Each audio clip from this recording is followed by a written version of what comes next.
सैनिक भाइयों नमस्कार। आज हम लोग जो MSCP 1 MSCP 2 बेनिफिट्स और इसका बाद 568 जो सर्कुलर के बारे में भी जानकारी ले लेंगे और सिपाही से लेकर जो नायक सूबेदार तक MSCP 1 MSCP 2 बेनिफिट्स पक्का मिलेगा।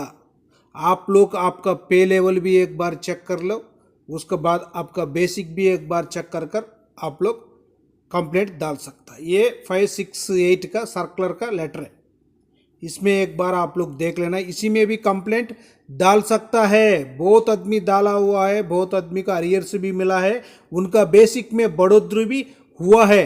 आप लोग कृपया कर एक बार चेक कर लेना। आपका बेसिक उसी टाइम में कितना था एक बार चेक कर लो। आपका कोर्ट रनिंग होगा, नहीं तो बैंक का स्टेटमेंट लेकर एक बार चेक कर लेना। इसमें एक्स ग्रुप भी है, वाई ग्रुप भी है और जेड ग्रुप भी है। उसी time X Y Z 3 group था, इसीलिए इसी में बेसिक की देखना। इसी में जो सर्विस पेंशनर्स भी है, फैमिली पेंशनर्स भी है, दोनों का भी है, दोनों का भी जानकारी ले सकता है। सिपाही से लेकर ऑर्डिनरी कैप्टन तक है। देखो, सिपाही से लेकर ऑर्डिनरी कैप्टन तक बेसिक उसी टाइम में कितना होना चाहिए, जो 568 सर्कुलर का मुताबिक कितना बेसिक होना चाहिए बोलकर इसी टेबल में है। आप लोग का इसी से कम होने से उसी टाइम आप लोग पक्का सीपी ग्राम में कंप्लेंट डाल सकता है। उसका बाद आप लोग ग्रीवेंस में भी कंप्लेंट डालकर आपका हक आप पक्का ले सकता है। आपका बेसिक में भी बढ़ोतरी होगा, आपको उसी टाइम का अरियर्स भी अभी मिलेगा। उसका बाद MSCP 1 MSCP 2 ACP 1 ACP 2 वो भी एक बार जानकारी ले लेना। इसी टेबल का मुताबिक देख लेना। आप लोग पे लेवल बोलने से, पे लेवल 3 बोलने से L3 सिपाही का है, L4 नायक का है, L5 हवलदार का है, L6 नायक सूबेदार, L7 सूबेदार, L8 सूबेदार major, L10 ordinary lieutenant, L10B बोलने से ऑर्डिनरी कैप्टन। जो MSCP बेनिफिट्स आकर कब से लागू हुआ बोलने से 1 सितंबर 2008 से लागू हुआ था।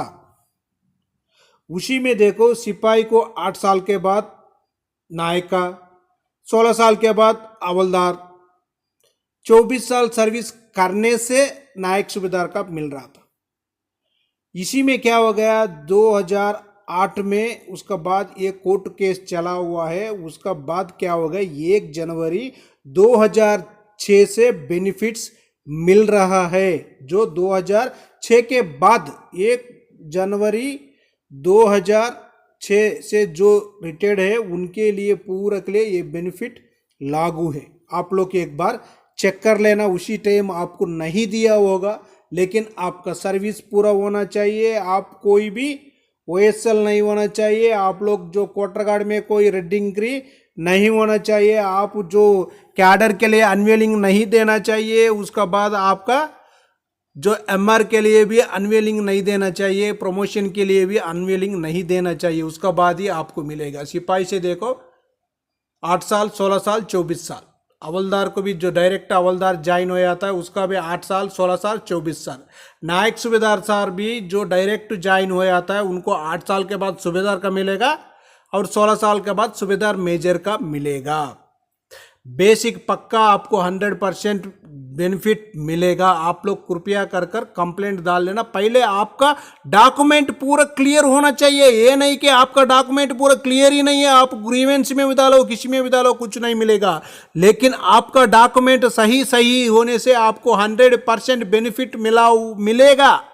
क्यों बोलने से मैं खुद एक बंदा का डाला हुआ हूँ। उसको आकर 2018 में वो रिटायरमेंट था, लेकिन उसको नायक का बेसिक मिल रहा था, लेकिन वो 17-18 साल कर रिटायर्ड हुआ था, लेकिन उसको हवलदार का बेसिक नहीं मिल रहा था। हम लोग ग्रीवेंस में भी डाला, उसका बाद जो सीपी ग्राम में भी डाला हुआ है। उसका बाद लास्ट में क्या कर दिया हम लोग, एक बार सोल्जर बोर्ड जाकर उधर से भी एक लेटर भेजा हुआ है। लेटर भेजने के बाद तुरंत उनको मिलेगा बोलकर रिकॉर्ड से लेटर आ गया। उनका बेसिक में भी बढ़ोतरी हो गया, उनको स्पर्श से अरियर्स भी मिला हुआ है। झूठ नहीं बोल रहा हूं, पक्का उनको 100% मिला हुआ है। उनका भी डॉक्यूमेंट आपको रखेगा, एक बार चेक कर लेना लास्ट में।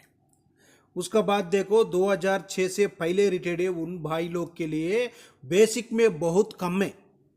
जो 6 के बाद रिटायर्ड है उनके लिए बेसिक में ज़्यादा मिल रहे हैं, उनको एमएससीपी 1 एमएससीपी 2 मिल रहे हैं, उनका बेसिक में ज़्यादा बढ़ोतरी है उनको, उसका बाद उसका बेसिक बढ़ने से उनको डीए भी बढ़ेगा हर महीना। उनसे जो सिपाही भाई से जो 2006 से पहले रिटायर्ड सिपाही भाई है उससे जो 2006 के बाद रिटायर्ड है वो ज़्यादा बेसिक पेंशन ले रहे, ये कम ले रहे हैं। ये सरकार इसके बारे में कुछ ना कुछ सोच कर फैसला देना चाहिए। ये OROP 3 में तो उनको दोनों को बराबर करने से अच्छा है। एक टेबल भी एक बार देखकर आप लोग अच्छी तरह जानकारी ले लेना। 2006 से पहले 2006 के बाद जो रिटायर्ड हुआ हो भाई लोग के लिए कितना नुकसान आ रहा है, ये चार्ट में आप देखने से जानकारी हो जाएगा। एक ही रैंक है, एक ही सर्विस है, एक ही रिटायरमेंट में दो फर्क होगा।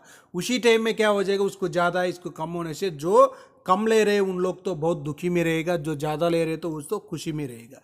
लेकिन दोनों को बराबर करना बहुत ज़रूरी है। क्यों बोलने से 1 रैंक 1 पेंशन, सेम रैंक में रहेगा सेम पेंशन मिलेगा बोलकर वादा किया हुआ है सरकार, लेकिन उसको वो वादा को क्लियर करना चाहिए।